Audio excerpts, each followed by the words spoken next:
compared to the flu, but actually, it's much more dangerous. While the exact death rate is hard to pin down during an ongoing pandemic, we know for sure that it's much more contagious and spreads faster than the flu. There are two futures for a pandemic like corona: fast and slow. Which future we will see depends on how we all react to it in the early days of the outbreak. A fast pandemic will be horrible and cost many lives. A slow pandemic will not be remembered by the history books. The worst-case scenario for a fast pandemic begins with a very rapid rate of infection because there are no countermeasures in place to slow it down. Why is this so bad?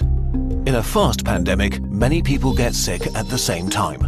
If the numbers get too large, healthcare systems become unable to handle it. There aren't enough resources like medical staff or equipment like ventilators left to help everybody. People will die untreated. And as more healthcare workers get sick themselves, the capacity of healthcare systems falls even further.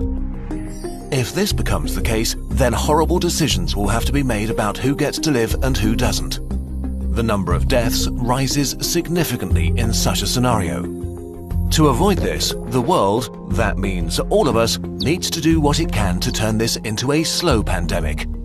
A pandemic is slowed down by the right responses, especially in the early phase, so that everyone who gets sick can get treatment and there's no crunch point with overwhelmed hospitals.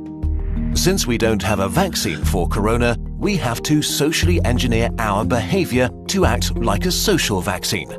This simply means two things: not getting infected and not infecting others.